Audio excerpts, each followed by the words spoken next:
بسم اللہ الرحمن الرحیم علمتنا وعلمنا ما ينفعنا وزدنا علما۔ ہر قسم کی تعریفات، تحمیدات، تمجیدات، تکبیرات اللہ رب العالمین کی ذات بابرکات کے لیے ہے، جو اس ساری کائنات کا اکیلا ہی خالق، مالک اور قابض ہے۔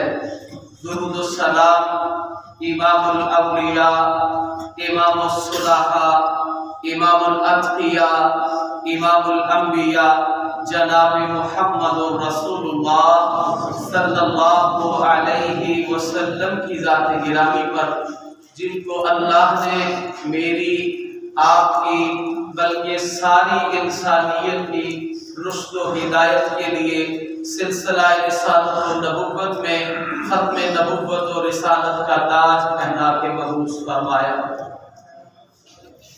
آج کی اس ملاقات میں کلمہ طیبہ پڑھ لینے کے بعد جو سب سے بڑا اہم ترین فریضہ نماز ہے، اس کی اہمیت و فرضیت، اور اگر اس کے اندر کوتاہی ہوئی، سستی اور کاہلی کا مظاہرہ کیا، تو اس سے بڑا دنیا اور آخرت کا اور کوئی نقصان نہیں ہے۔ اس کے نقصانات کس قدر اس دنیا کے اندر اور ختم ہو جانے کے بعد، دنیا کی زندگی مکمل کر لینے کے بعد اس کے اوپر کس قدر نقصانات ہو سکتے ہیں، ان چیزوں پر اللہ کی توفیق سے گفتگو کروں گا۔ اللہ سے دعا کرتا ہوں الہ العالمین اس اہم ترین بات کو قرآن و سنت کی روشنی میں صحیح معنوں میں بیان کرنے کی مجھے اور آپ سب کو اللہ سمجھ کے عمل کی توفیق عطا فرمائے۔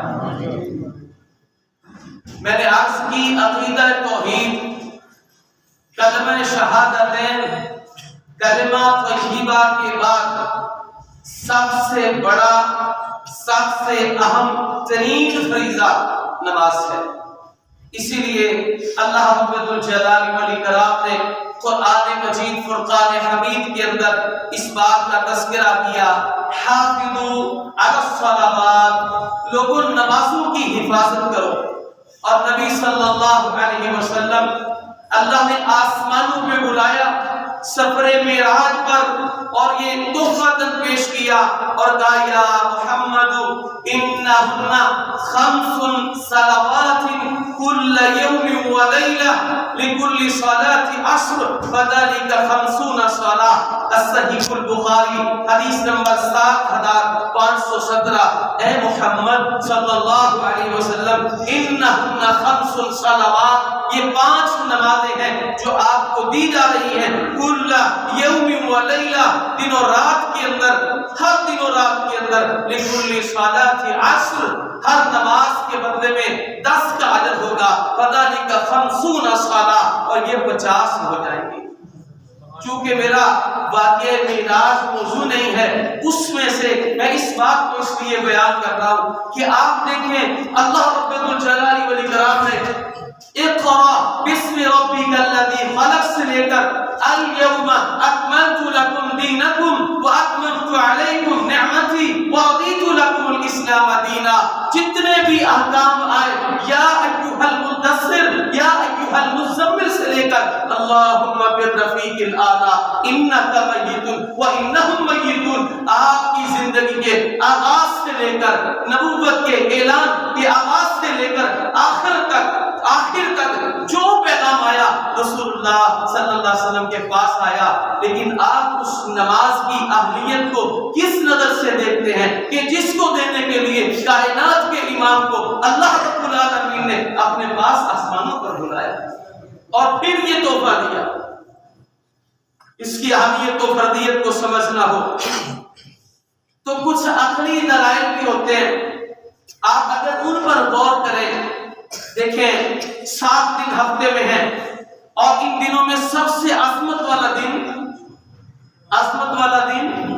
میں نے کہا سمجھ بھی آ رہی کہ میں اکیلا ہی بولی جاتا ہوں. عظمت والا دن اور اس دن کرنے والا سب سے بڑا کام جمعہ المبارک، خطبہ جمعہ اور نماز، یعنی دنوں کی عظمت کے اعتبار سے دن ہے جمعہ المبارک، اور کرنے والا کام کیا ہے؟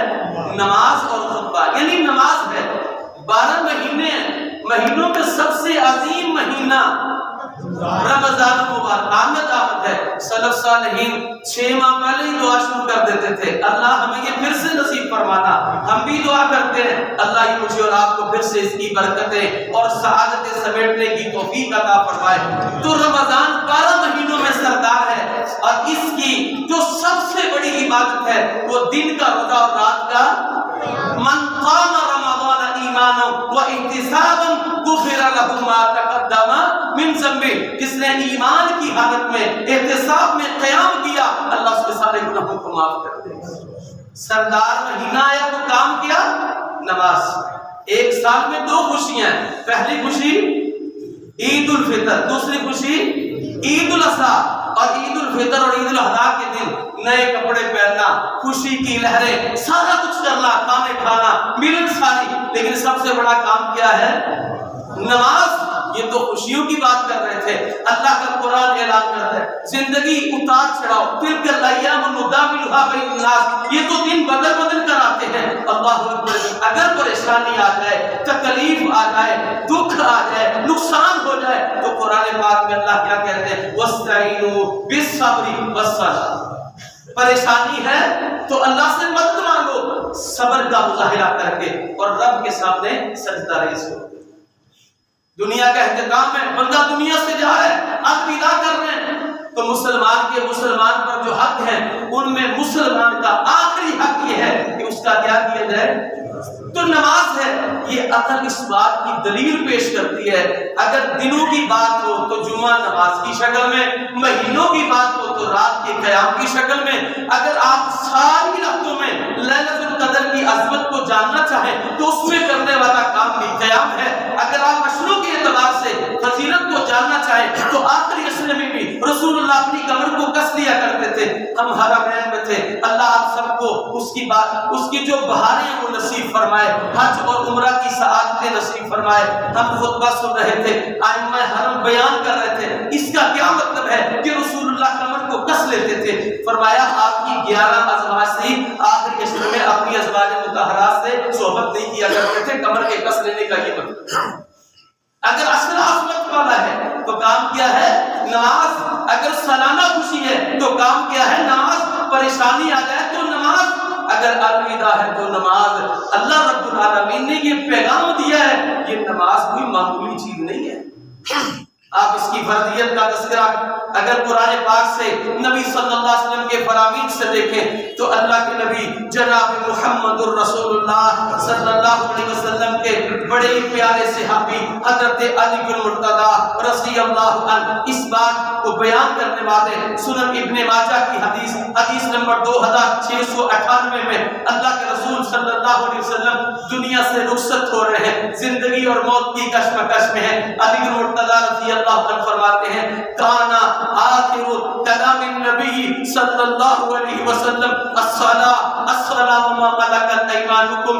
اللہ کے رسول زندگی اور موت کی آخری لمحات کے اندر اس کے درمیان اس کی کشمکش میں ہے اور اپنے صحابہ کو قرب و جوار والوں کو یہ نصیحت کر رہے ہیں کہ محمد صلی اللہ علیہ وسلم دنیا سے رخصت ہوتے ہوئے تمہیں یہ پیغام دے کر جا رہے ہیں کہ لوگوں نماز کی حفاظت کرنا، لوگوں نماز کا خیال رکھنا، لوگوں نماز کا خیال رکھنا. اسی بات کو سیدہ ام سلمہ رضی اللہ عنہا بیان کرتی ہیں. اللہ کے رسول صلی اللہ علیہ وسلم اپنی مرض میں تھے. وہ مرض اسی مرض میں آپ کا انتقال ہوا. میں قریب تھی. بار بار رسول اللہ کہہ رہے تھے الصلاۃ وما ملکت ایمانکم، الصلاۃ وما ملکت ایمانکم. سیدہ ام سلمہ کہتی ہیں اللہ کے رسول کی زبان سے یہ لفظ بولے، آپ اپنی زبان سے یہ جملے بول رہے تھے یہاں تک کہ آپ کی زبان سے ان کلمات کا جاری ہونا مشکل ہو گیا. سنن ابن ماجہ حدیث نمبر 1625۔ تو رسول اللہ صلی اللہ علیہ وسلم اپنی زندگی کے آخری لمحات میں جب مجھ پر اور آپ پر یہ وقت آئے گا، یہ ہم نے اپنے پیاروں پر جب یہ وقت دیکھا تو اس وقت ہماری کیفیتیں کیا ہوتی ہیں کہ ہمیں مہلت مل جائے، ہم اس کو فلاں نصیحت کر دیں، فلاں نصیحت کر دیں، فلاں معاملہ طے کر لیں، فلاں معاملہ لے کے آئے۔ لیکن کائنات کے امام الانبیاء، سید انسانیہ، سید کائنات دنیا سے جا رہے ہیں تو امت کے لیے نماز کا پیغام لے کر جا رہے ہیں۔ آپ اس کی اہمیت و فردیت کو اگر دیکھنا چاہیں تو آپ کو یہ بات سمجھ آئے گی۔ اللہ کے نبی صلی اللہ علیہ وسلم کا صحابی حضرت انس بن مالک رضی اللہ عنہ بیان کرتے ہیں، رسول اللہ صلی اللہ علیہ وسلم نے فرمایا اول ما يحاسب به العبد يوم القيامة الصلاة فإن صلحت صلح سائر عمله وإن فسدت فسد سائر عمله۔ اور دوسری حدیث کے اندر ينظر في صلاته فإن صلحت فقد افلح وان فسدت فقد خاب وخسر۔ علامہ البانی رحمۃ اللہ علیہ سلسلہ الاحادیث الصحیحہ کے اندر حدیث نمبر 1358 میں یہ روایات آئے۔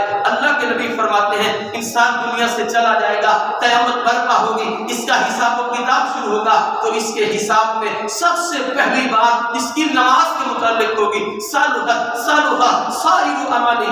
اگر یہ پیپر پاس کر لیا تو باقی بھی پاس ہیں، اگر یہ پیپر پاس نہ کر سکا فرمایا ينظر في صلاته، اس کی نمازوں کو دیکھا جائے گا، فإن صلحت، اگر یہ درست ہوئی، فقد افلح، یہ کامیاب ہو گیا، لیکن وإن فسدت، اگر اس پیپر میں ناکام ہوا، فقد خاب وخسر، یاد رکھنا وہ نقصان والا ہو گیا، خاب وخسر، خسارے میں چلا گیا، گھاٹے میں چلا گیا۔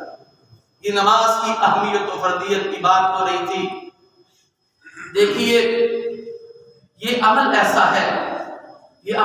ہے کہ قرون اولا کے اندر سلف صالحین کے دور میں جب ہم لفظ سلف صالحین بولیں تو اس سے مراد صحابہ کی جماعت ہوتی ہے، اس سے مراد تابعین کی جماعت ہوتی ہے، اس سے مراد تبع تابعین کی جماعت ہوتی ہے۔ تو سلف صالحین کے ادوار میں یہ تصور نہیں تھا کہ ایک بندہ مسلمان بھی ہو اور نمازی نہ ہو، یہ تصور ہی نہیں تھا کہ ایک بندہ مسلمان ہے اور نماز نہیں پڑھتا، یہ تصور ہی نہیں تھا۔ یہی وجہ ہے کہ اگر آپ ائمہ فقہا کے اقوال پڑھ لیں، وہ کہتے ہیں بے نمازی اگر توبہ کیے بغیر مر جائے نہ اسے غسل دیا جائے گا، نہ اسے کفنایا جائے گا، نہ اس کا جنازہ پڑھا جائے گا، اور نہ ہی اسے مسلمانوں کے قبرستان میں دفن کیا جائے گا۔ اگر آپ غور کرتے ہیں اس قدر یہ اہم ترین معاملہ ہے، اللہ تعالیٰ نے اس معاملے میں قرآن مجید فرقان حمید میں ایک نقشہ کھینچا۔ سورہ المریم ہے، اللہ رب العالمین نے نماز کے حوالے سے اگر ہم اس کی اہمیت و فرضیت پر سستی کا شکار، کاہلی کا شکار، یا اگر ہماری حاضری اس میں 100% نہ ہوئی تو ہم کتنے بڑے نقصان میں جا سکتے ہیں۔ اللہ رب الجلال والاکرام نے قرآن مجید فرقان حمید کے اندر یہ ارشاد فرمایا فخلف من بعدهم خلف اضاعوا الصلاة فخلف من بعدهم خلف اضاعوا الصلاة واتبعوا الشهوات فسوف يلقون غيا إلا من تاب وآمن وعمل صالحا فأولئك يدخلون الجنة ولا يظلمون شيئا جنات عدن التي وعد الرحمن عباده بالغيب إنه كان وعده مأتيا۔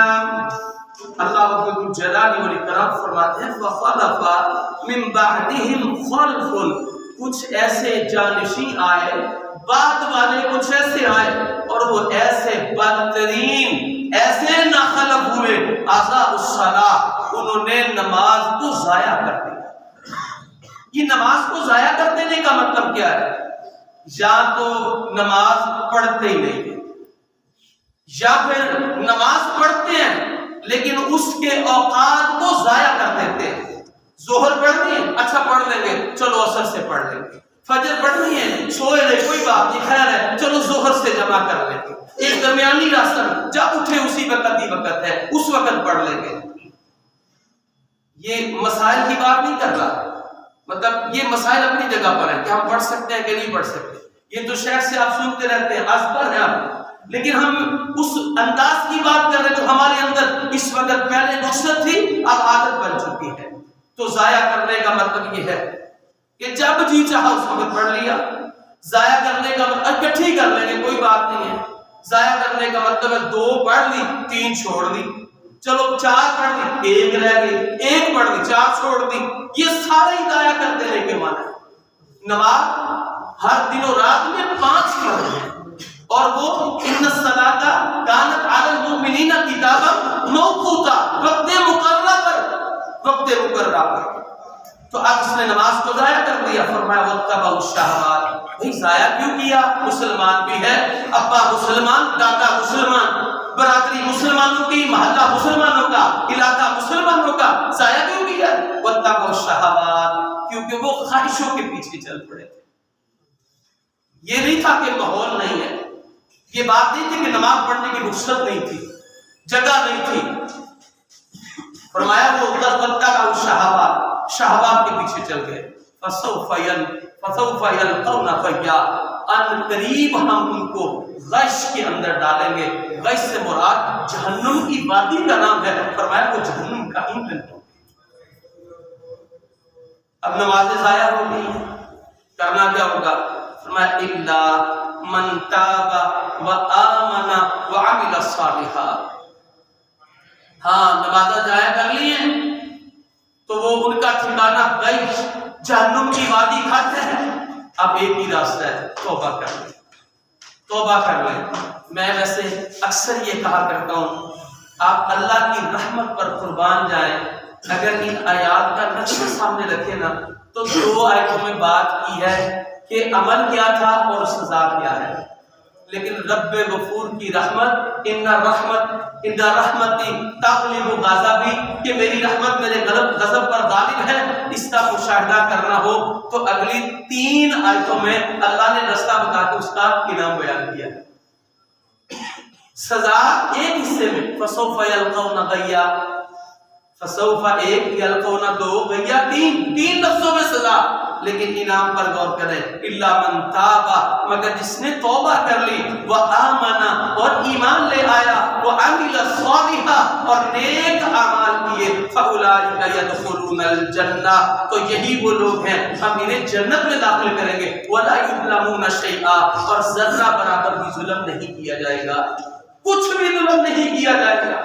اس رب سے ظلم کی کیا توقع ہو سکتی ہے جو اللہ رب العالمین کہہ رہے میرے بندے توبہ تو کر لے، استغفار تو کر لے، تیری زندگی کے سابقہ گناہوں کو معاف کر دوں گا. صرف معاف نہیں کروں گا، تیرے گناہوں کو نیکیوں میں تبدیل کر دوں گا. اب ایک بات سمجھے، ہمارے معاشرے میں توبہ اور استغفار 2 لفظ ایک مفہوم پر عمومی طور پر بولے جاتے ہیں. جو اہل علم ہیں وہ تو اس کا فرق سمجھتے ہیں، آپ میں سے بھی بہت سارے بھائی سمجھتے ہوں گے. عموماً توبہ اور استغفار کا ایک ہی مفہوم لیا جاتا ہے، لیکن جب کہ یہ دونوں لفظ اپنے اندر الگ الگ وسعت رکھتے ہیں. تاب یتوب توبہ، اس کا مطلب ہے لوٹنا. آج کی معروف زبان میں سمجھا دو یو ٹرن. توبہ کا مطلب یو ٹرن، اور استغفار کا مطلب ہے ندامت اور پشیمانی، جو شرمندگی ہے اس کا اظہار. استغفار ہے جو گناہ ہوا اس پر اظہار کہ اللہ میں نے گناہ کیا ہے، مجھے معاف کر دے. اور اگر آپ سے گناہ نہیں بھی ہوا تو یہ استغفار ایک مستقل عبادت ہے، کیونکہ رسول اللہ صلی اللہ علیہ وسلم فرماتے ہیں میں شب و روز کے اندر 70 مرتبہ سے زیادہ استغفار کرتا ہوں. اللہ کے رسول کی حدیث ہے میں 100 مرتبہ دن میں استغفار کرتا ہوں. یہ گناہ نہ بھی ہو آپ پڑھیں گے، اللہ سے استغفار کریں گے، یہ اظہار ایک مستقل عبادت ہے. توبہ کا مطلب یہ ہے کہ آپ غلط راستے پر چل پڑے، شیطان نے بہکا دیا، سستی ہو گئی، غلطی ہو گئی، کوتاہی ہو گئی، اب آپ کو خیال آیا کہ نہیں میں نے اپنی نمازوں کو ضائع کر لیا ہے، تو اب یہ جو راستہ آپ نے خس کیا تھا سستی اور کاہلی والا، اس سے آپ یو ٹرن لیں گے، اس سے آپ پلٹیں گے، لوٹیں گے، اور جو آپ کی سستی تھی اسے دور کر کے اس کی جگہ آپ صحیح عمل کریں گے، اسے توبہ کہیں گے۔ اور یہ دونوں لازم اور ملزوم ہے۔ توبہ استغفار کے بغیر قابل قبول نہیں ہے۔ بندہ اپنے گناہ کو گناہ ہی نہ سمجھے اور کہے ٹھیک ہے نیکیاں کاری رہا ہوں نا، اور بندہ استغفار کرے اور توبہ نہ کرے، ٹھیک ہے چلتا رہے، تو سلف صالحین کہتے ہیں جس میں گناہ کو چھوڑ کر نیکی کی طرف آنا نہ ہو اور پھر وہ استغفار کرتا رہے، وہ گویا ایسے ہے جیسے وہ مذاق کرتا رہا ہے۔ تو اللہ نے ہر لفظ توبہ استعمال کیا ہے، الا من تاب وآمن وعمل صالحا، ہاں وہ بندہ خواہش سے بچ سکتا ہے جو توبہ کر لے، پلٹ آئے، ایمان لے آئے، اعمال پر استقامت اختیار کرے، تو یہی جنت میں ہے، اور ان پر ذرہ برابر بھی ظلم نہیں کیا جائے گا۔ اور ایسی جنت جو ہمیشگی والی جنات عدن، ہمیشگی والی جنت۔ آپ نے کبھی سوچا ہے اللہ نے جنات عدن کیوں کہا؟ کبھی ذہن میں خیال آیا ہمیشگی والی جنت کیوں کہا؟ اگر آپ کو وہ آیت یاد ہے زُیِّنَ لِلنَّاسِ حُبُّ الشَّهَوَاتِ، یا دوسری آیت قُلْ إِنْ كَانَ آبَاؤُكُمْ وَأَبْنَاؤُكُمْ، وہ والی جس میں اللہ نے کہا کہ وہ تمہاری تجارتیں تَخْشَوْنَ كَسَادَهَا، جس کے نقصان سے تم ڈرتے ہو۔ انسانی فطرت ہے، جوانی ہوگی نا خوف پیدا ہونا شروع ہو جائے گا، بڈھے نہ ہو جائیے، گھر ہوگا نا خوف ہوگا یار یہ چلا ہی نہ جائے، کاروبار ہوگا تو خوف ہوگا یار تو نقصان نہ ہو جائے، گاڑی ہوگی یار لگ نہ جائے یا چوری نہ ہو جائے۔ انسانی فطرت ہے، نعمت کے مل جانے پر فطرت میں خوف ہوتا ہے۔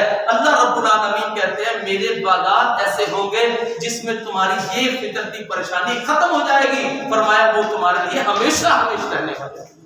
جنات عدن کا مطلب یہ ہے، اور فرمایا اللہ تھی وہ جنت وعد الرحمن عبادہ بالغیب، جس کا وعدہ رب رحمان نے اپنے بندوں سے کیا ہے، اور وہ ایسی جنت ہے جس کو بندے بن دیکھے رب پر ایمان رکھتے ہیں۔ انہ کان وعدہ مأتیا، اور یہ وہ وعدہ ہے جو پورا ہو کر رہنے والا ہے۔ تو اللہ رب الجلال والاکرام نے نمازوں کے نقصانات، ضائع کر دینے پر نقصانات کا تذکرہ کیا۔ آگے چلیے تو نقصانات کے حوالے سے اللہ کے رسول صلی اللہ علیہ وسلم جو میں بات کر رہا تھا کہ اضاء الصلاۃ کا مطلب کہ یا تو ایک چھوڑ دی تو اس کی پرواہ نہ کی، چار پڑھ لی، یہ بھی نماز کو ضائع کرنا ہے، اس کی دلیل چاہیے۔ ایک آغاز میں آیت پڑھی حافظوا علی الصلوات، لوگوں نمازوں کی حفاظت کرو، والصلاۃ الوسطی، اور درمیانی نماز کی حفاظت، وقوموا للہ قانتین، اللہ کے لیے فرما بردار ہو کے کھڑے ہو جاؤ۔ تو یہ جو صلاۃ الوسطی ہے اس سے مراد نماز عصر ہے۔ حدیث میں آتا ہے اگر کوئی شخص جس کی نماز عصر چھوٹ جاتی ہے، حدیث کے الفاظ یہ ہیں من ترک صلاۃ العصر فقد حبط عمله۔ دوسری حدیث صحیح بخاری حدیث نمبر 552، والذی تفوته صلاۃ العصر کانما وتر اهله وماله۔ اللہ کے رسول فرماتے ہیں جس شخص کی عصر کی نماز حبط عمل، جس نے عصر کی نماز چھوڑ دی اس کے سارے عمل برباد ہو گئے۔ اگر ہم سمجھے تو دنیا کا سب سے بڑا نقصان یہ ہے کہ بندہ نماز کو ضائع کرے، سب سے بڑا نقصان توحید کا عقیدہ اپنا لینے کے بعد۔ اگر عقیدہ توحید نہیں ہے تو پھر تو وہ سرے سے ہی گیا نا۔ عقیدہ توحید کے بعد اگر نماز کو ضائع کر لے، صرف ایک نماز عصر کی نماز، فرمایا حابط عمل، اس کے سارے عمل برباد ہو گئے۔ اور پھر دوسری حدیث میں فرمایا والذی تفوتہ صلاۃ العصر، جس شخص کی عصر کی نماز فوت ہو جائے کانما وتر اہلہ ومالہ۔ حدیث کے الفاظ میں فرق سمجھیے گا۔ پہلا شخص ہے من ترک صلاۃ العصر، جس نے نماز عصر چھوڑ دی، اور دوسرے الفاظ ہیں والذی تفوتہ صلاۃ العصر، جس کی نماز عصر فوت ہو گئی۔ معنی سمجھے، ایک وہ ہے جو نماز پڑھتا نہیں ہے، ایک وہ ہے نمازی ہے لیکن قضا ہو گئی ہے۔ فرمایا والذی تفوتہ صلاۃ العصر، اگر کسی کی عصر کی نماز قضا ہو گئی کأنما گویا کہ وہ وطر اہلہ و مالہ، اس کا اہل بھی برباد ہو گیا، اس کا مال بھی برباد ہو گیا۔ ایک نماز کی پرواہ نہ کرنے والے، مجھ سمیت اللہ کی طرف سے رسول اللہ صلی اللہ علیہ وسلم کی زبانی یہی نصیحت ہے، اگر میرے اندر سستی ہے تو سب سے پہلے ان الفاظ کے ساتھ میں اپنے آپ کو مخاطب کرتا ہوں۔ اگر مخاطبین ہیں تو غور کریں اس بات سے، رسول اللہ صلی اللہ علیہ وسلم نے فرمایا من ترک الصلاۃ متعمدا فقد کفر، جو جان بوجھ کر ایک نماز چھوڑ دیتا ہے اس نے کفر کیا ہے۔ جس کا مال ضائع ہو جائے، جس کا گھر ضائع ہو جائے، اہل و عیال ضائع ہو جائے، جس کا ایمان چلا جائے، بتلائیں کیا اس سے بڑا کوئی نقصان ہو سکتا ہے؟ تو ایک نماز چھوڑ دے، نمازوں کو ضائع کر دے تو اس کا دنیا میں سب سے بڑا نقصان یہ ہے اگر وہ یہ سمجھے۔ اور اگر آپ غور کریں، نبی صلی اللہ علیہ وسلم نے فرمایا من ترک الصلاۃ لقی اللہ وہو علیہ غضبان، جس شخص نے نماز کو چھوڑ دیا وہ کل قیامت کے دن اللہ سے اس حالت میں ملاقات کرے گا کہ اللہ رب ذوالجلال والاکرام، کائنات کے خالق و مالک اللہ رب ارض و سما اس پر ناراض ہوں گے۔ جس پر رب ناراض ہوا نہ اس کی دنیا بہتر ہو سکتی ہے نہ اس کی آخرت کامیاب ہو سکتی ہے۔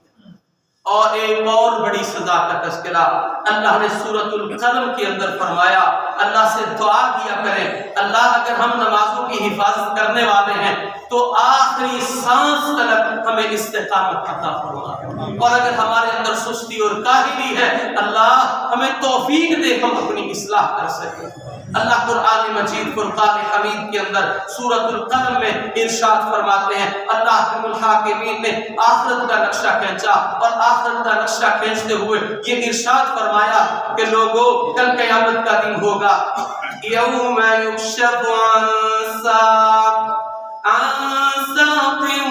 ویدعون الی السجود فلا یستطیعون خاشعة أبصارهم ترهقهم ذلة وقد كانوا يدعون إلى السجود وهم سالمون فذرني ومن يكذب بهذا الحديث سنستدرجهم من حيث لا يعلمون وأملي لهم إن كيدي متين۔ یوم یکشف عن ساق، کل قیامت کا دن ہوگا، اللہ اپنی پنڈلی کو کھولیں گے۔ یہاں رک کر عقیدہ توحید سمجھ لیں، عقیدے کی بات ہے یہ جب رب کی ذات کا تذکرہ ہو، ید اللہ فوق ایدیہم، اللہ کے ہاتھ کا تذکرہ ہے، یہاں اللہ کی پنڈلی کا تذکرہ ہے، حدیث میں اللہ کے قدم کا تذکرہ ہے، قرآن میں اللہ کے چہرے کا تذکرہ ہے۔ جب اللہ کی ذات کی بات ہو تو یہ ذہن میں رکھیں، لیس کمثلہ شیء انہ هو السمیع البصیر، اللہ کی مثل کوئی نہیں ہے، وہ سننے والا اور دیکھنے والا ہے۔ یہ پنڈلی کیسی ہوگی؟ جیسے اس کی شان کے لائق ہے، جیسے اس کو زیبا ہے، نہ اس کی کوئی تمثیل ہے، نہیں بن حماد تابعی ہے، وہ کہتے ہیں اگر ہم اس کی تمثیل پیش کرتے ہیں تو یہ اللہ کے ساتھ شرک ہے، اور اگر ان باتوں کو نہیں مانتے تو یہ اللہ کے ساتھ کفر ہے۔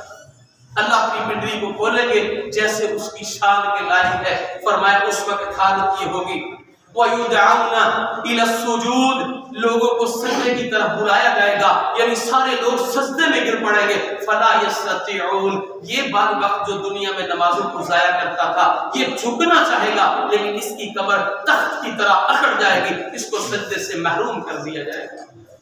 خَاشِعَةً أَبْصَارُهُمْ تَرْهَقُهُمْ ذِلَّةٌ، اس کے چہروں پر تَرْهَقُهُمْ ذِلَّةٌ، ذلت چھائی ہوئی ہوگی، چہرے جھکے ہوئے ہوں گے۔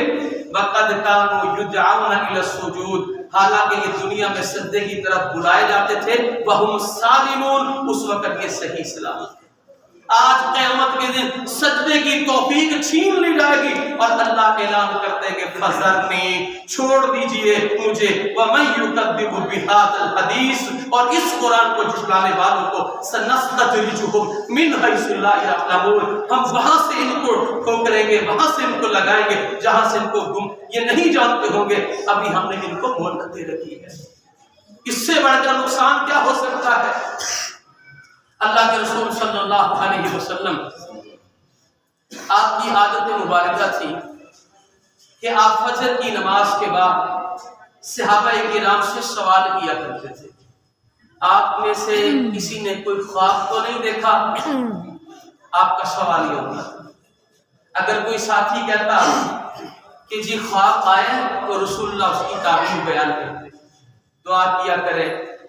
پہلی بات تو یہ ہے کہ یہ علم تعبیر ہے ہی بہت کم، تو جو معبرین ہمارے ہاں موجود ہیں اللہ ان کی زندگیوں میں برکت عطا فرمائے۔ میرے استاد محترم تھے مولانا عبدالحلیم شرف گجرانوالہ کے، پچھلے دنوں ان کا انتقال ہو گیا۔ اللہ نے بڑے علم سے نوازا تھا، تعبیر کے علم سے ان جیسا میں نے اپنی زندگی میں کوئی معبر نہیں دیکھا۔ میں نے مسجد میں بلایا، مختصر بتا دیتا ہوں۔ ایک دوست نے کہا مجھے خواب آئی ہے کہ میں خواب میں پرواز کر رہا ہوں، تو تھوڑی دیر بعد چہرے کو دیکھنے کے بعد کہتے ہیں آپ کیا پڑھ رہے ہیں؟ کہتے جی میں فلاں کورس کر رہا ہوں۔ کہتے اللہ نے آپ کو کامیابی کا پیغام دے دیا ہے، اس کی وجہ سے آپ بلندیوں پر ہوں گے۔ ابھی خواب کی تعبیر لوگ پوچھ رہے تھے، تو 10-12 لوگوں نے پوچھی، تو ایک بندہ ادھر سے بولا حضرت مجھے خواب آیا ہے۔ جی کیا آیا ہے؟ یعنی یہ بات کا ماحول میں جج کر رہا تھا، میزبان تھا، تو چونکہ ایک خواب میں نے سنی ہوئی تھی، 10-12 کے بعد پھر وہی خواب آئی۔ بندہ کہتا ہے میں پرواز کر رہا ہوں جی خواب میں۔ کہتے ہیں ایک دفعہ یا زیادہ دفعہ؟ کہتے ہیں نہیں جی میں اکثر خواب میں ایسے ہی دیکھتا ہوں۔ کہتے ہیں مجھے لگ رہا آپ کو انہضام کی پرابلم ہے، کوئی ایسا معاملہ تو نہیں؟ کہتے جی ہاں ہے۔ کہتے ہیں یہ خواب نہیں ہے، یہ آپ کے اس انہضام کی خرابی کی وجہ سے آپ کے دماغ میں تخیلات بنتے ہیں۔ ایسے لوگ دنیا کے اندر معبرین، اللہ تعالیٰ ان کی مغفرت فرمائے، اور جو اس وقت موجود ہیں اللہ انہیں کامیابی عطا فرمائے، اور اللہ اس علم کو عام کر دے۔ بات یہ کر رہا تھا، رسول اللہ سوال کرتے تھے، خواب پوچھتے، تعبیر بیان کرتے۔ ایک دن اللہ کے رسول صلی اللہ علیہ وسلم فجر کی نماز کے بعد صحابہ کی طرف منہ کر کے بیٹھے۔ سمرہ بن جندب، حضرت سمرہ بن جندب رضی اللہ عنہ اس حدیث کے راوی ہیں، کہتے رسول اللہ صلی اللہ علیہ وسلم نے پہلے سوال کیا، تو جب جواب نہ ملا نا، کوئی خواب نہ، فرمایا مجھے ایک خواب آیا، اور آپ کو یہ علم ہے کہ نبی کا خواب وہی ہوتا ہے۔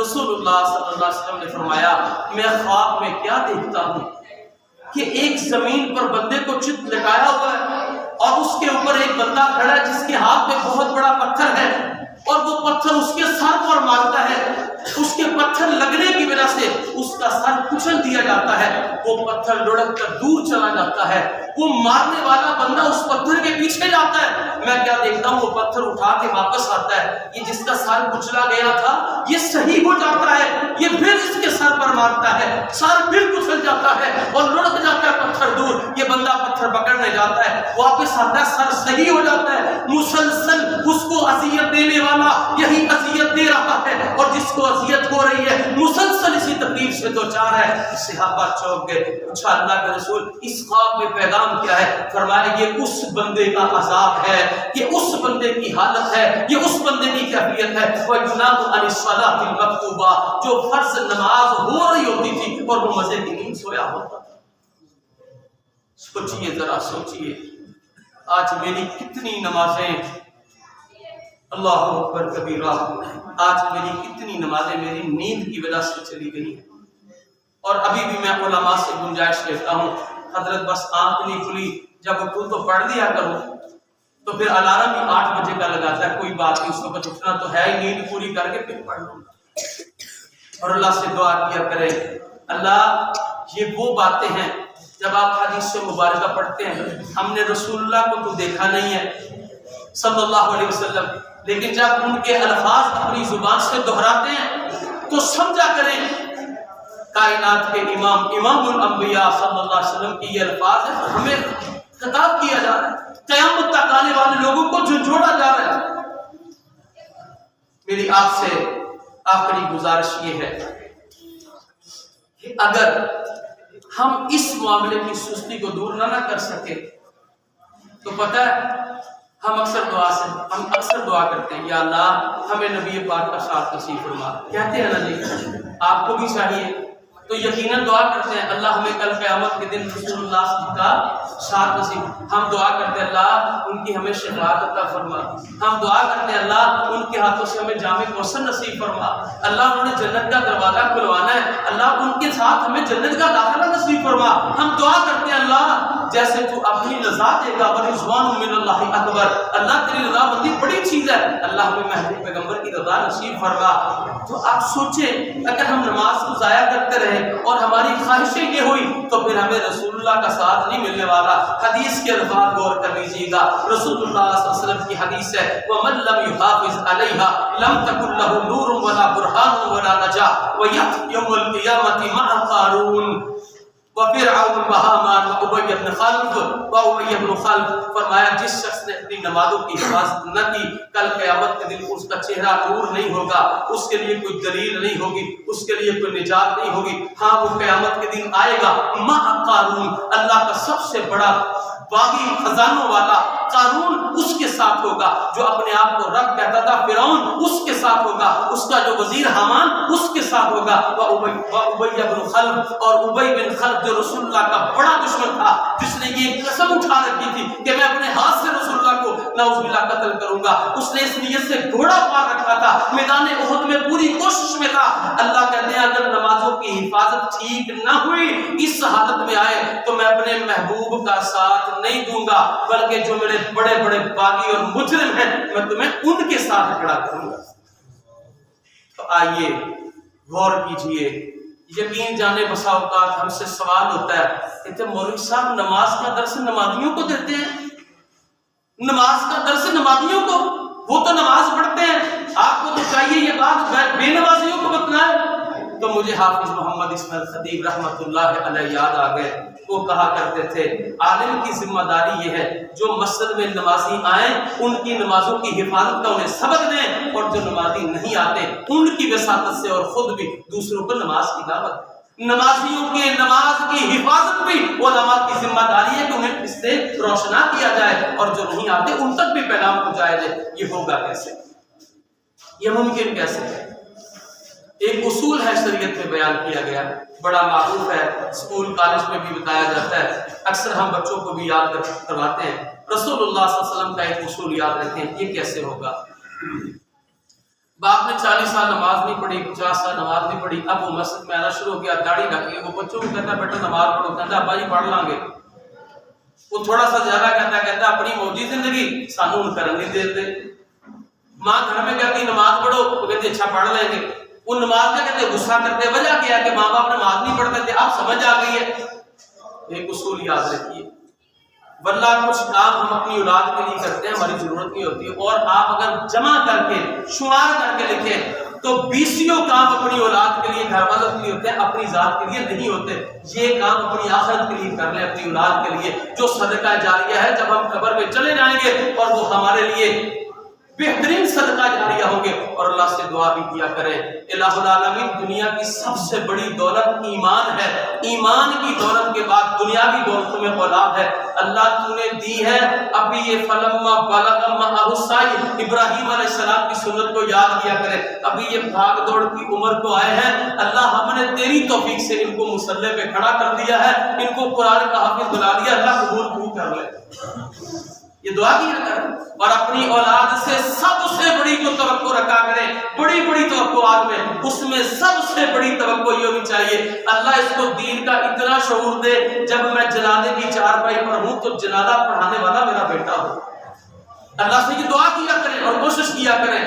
اللہ کے رسول نے جو اصول بیان کیا نا بچوں کو نمازی بنانے کا, وہ یہ ہے مروا اولادکم بالصلاۃ, اپنے بچوں کو نماز کا حکم دیا کرو. وہ ابناء سبع سنین, 7 سال کی عمر ہو جائے تو انہیں پیار سے کہا کرو, اور اگر وہ 7 سے 10 سال کی عمر میں چلے جائیں تو نماز نہ پڑھیں. وَاضْرِبُوهُمْ عَلَيْهَا, تو پھر ان کی سرزنش کیا کرو.